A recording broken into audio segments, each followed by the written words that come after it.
अस्सलाम वालेकुम viewers, welcome back to my channel. हर घर में खिड़कियां और शीशे होते हैं जिनको क्लीन करना ख़वातीन के लिए हमेशा से ही एक हार्ड जॉब रही है। इसके लिए हम मुख्तलिफ ग्लास क्लीनर ख़रीदते हैं या कभी कोई ट्रिक यूज़ करते हैं ताकि ये अच्छे से क्लीन हो जाएं, लेकिन फिर भी कभी कभी ये बिल्कुल बहुत ही इनके ऊपर निशान पड़ जाते हैं और साफ़ करना बहुत मुश्किल लगता है। आज मैं आपको ऑरेंज पील के साथ इनको क्लीन करने की एक बहुत ही ईजी सी ट्रिक शेयर करूँगी आपके साथ।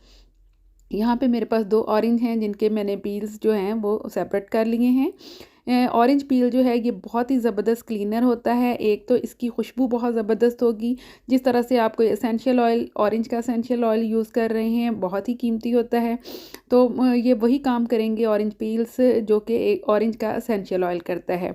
उसके अलावा ये ज़बरदस्त क्लीनर होते हैं। इसके अंदर जो ऑयल होता है, यानी माल्टे के छिलकों के अंदर जो ऑयल होता है वो भी बहुत ही ज़बरदस्त क्लीनर होता है और इसकी बहुत ही अच्छी सी फ्रेगरेंस भी आपके घर में हर तरफ फैल जाएगी। यहाँ पे मैंने 2 ग्लास गर्म पानी इसमें ऐड किया है। अगर आपने इसको इंस्टेंट बनाना हो तो गर्म पानी ऐड कर लें, और अगर आपने इसको 2 घंटे के लिए आप स्टे दे सकते हो, आपके पास इतना टाइम हो, तो फिर आप नॉर्मल या हल्का गुनगुना पानी भी यूज़ कर सकते हैं।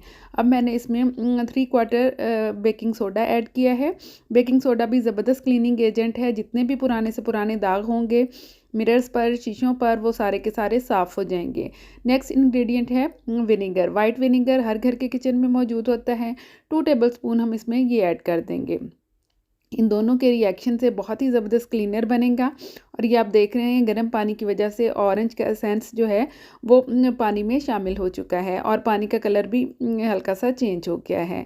ये अगर आप ज़्यादा देर रखेंगे तो भी ऐसे हो जाएगा हल्के ठंडे गर्म पानी से ही, लेकिन अगर आप इस तरह से गर्म पानी यूज़ करते हैं तो 5 मिनट के अंदर ये आपका क्लीनर जो है तैयार हो जाएगा। इसको 1 मिनट के लिए अच्छी तरह से स्टर कर लें, ये देखिए, और हल्का सा हम इसको ठंडा होने देंगे।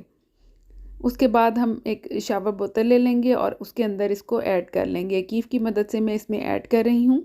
अगर आपकी बड़ी कीफ़ हो तो आप इसके ऊपर स्टेनर रख के भी ऐड कर सकते हैं। ये बहुत ही बारीक सी है तो इसके अंदर से कोई भी छिलका जो है वो बॉटल में नहीं जाएगा, तो मैं ऐसे ही इसको ऐड कर लेती हूँ।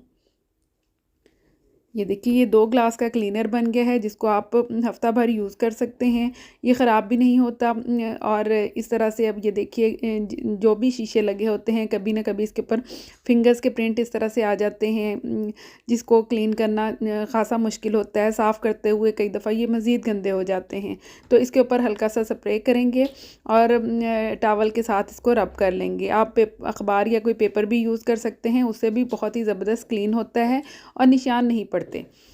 अक्सर साफ़ करने के बाद भी जो निशान रह जाते हैं वो नहीं आएंगे। और ये देखिए इस क्लीनर के साथ कितना ज़बरदस्त ये शीशा क्लीन हुआ है। इसी तरह से आप बाकी भी घर में जितने भी शीशे हों इसके साथ साफ़ कर सकते हैं। फेस मिरर हों या खिड़कियों के शीशे हों, इवन के ग्लास का चूल्हा जो होता है, शीशे का चूल्हा भी आप इसके साथ क्लीन कर सकते हैं। ये देखिए, विंडो का शीशे भी मैं इसी के साथ ही क्लीन करती हूँ। इंस्टेंट भी बना लेती हूँ और कई दफ़ा बना के रख भी लेती हूँ। यकीनन आज की वीडियो आपके लिए यूज़फुल होगी। पसंद आए तो लाइक कर दीजिए, चैनल को सब्सक्राइब करें। अल्लाह हाफ़िज़।